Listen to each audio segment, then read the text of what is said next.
अस्सलामुअलैकुम वरहमतुल्लाह। दोस्तों आज हम देखेंगे कि स्क्वायर मैट्रिक्स के अंदर और रेक्टेंगुलर मैट्रिक्स के अंदर क्या फ़र्क होता है।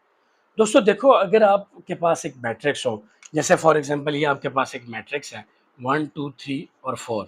अगर इसके अंदर जितने रोज़ हैं उतने ही कॉलम हो तो इसका मतलब है ये स्क्वायर मैट्रिक्स है। जैसे देखो यहाँ पे अगर हम लोग देखें तो ये रोज़ 2 हैं, 1 और 1 2 रोज़ हैं, और इसी तरह से अगर हम लोग ये देखें तो 2 ही इसके अंदर कॉलम मौजूद हैं।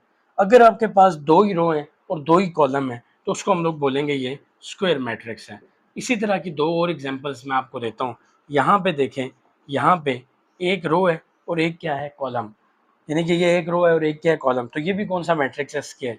यहाँ पे देखें, ये 1 2 3 4 5 6 7 8 9। यहाँ पे 3 जो हैं वो रोज़ हैं और 3 क्या हैं, कॉलम्स हैं।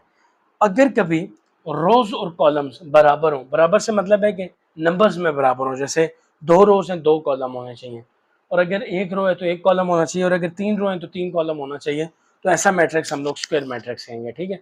या हम ये कह सकते हैं कि स्क्वायर मैट्रिक्स वो होता है कि जिसका जो ऑर्डर है उसके अंदर नंबर ऑफ रोज़ और नंबर ऑफ कॉलम क्या हों, बराबर हों। लेकिन दोस्तों रेक्टेंगुलर इससे थोड़ा-सा मुख्तलिफ होता है, यानी कि इसका अपोज़िट होता है। रेक्टेंगुलर मैट्रिक्स तब रेक्टेंगुलर मैट्रिक्स कहलाएगा जब नंबर ऑफ रोज और कॉलम बराबर नहीं होंगे। देखिए, जैसे इसका आंसर आ रहा था 2 रो और 2 कॉलम, इसका आ रहा था 1 रो और 1 कॉलम, इसका आ रहा था जो है 3 रो और 3 कॉलम। यहाँ पे पहला और दूसरा सेम होता था, सब में देखेंगे। लेकिन रेक्टेंगुलर मैट्रिक्स के अंदर ऑर्डर टोटली जो है वो डिफरेंट होता है। जैसे अब यहाँ पे देखें, ये 1 और 2 है।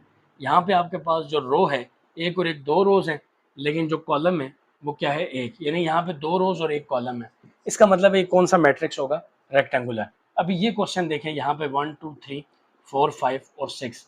यहाँ पे अब आपके पास 2 रोज हैं, लेकिन आपके पास 1 2 और 3 कॉलम्स हैं, यानी 2 रो और 3 क्या है, कॉलम है। अगर रोज और कॉलम्स की तादाद मुख्तलिफ हो, एक जैसी ना हो, तो इसको हम लोग कहते हैं कि ये रेक्टेंगुलर मैट्रिक्स है। उम्मीद है आपको जो स्क्वायर मैट्रिक्स और रेक्टेंगुलर मैट्रिक्स का जो डिफरेंस है वो अच्छे से समझ आ गया होगा। अगर आपको ये अच्छे से समझ आया तो काइंडली मेरा यूट्यूब चैनल लाजमी सब्सक्राइब करें, ताकि आपको आने वाली वीडियोस का अंदाज़ा हो सके। Thank you very much. अस्सलाम।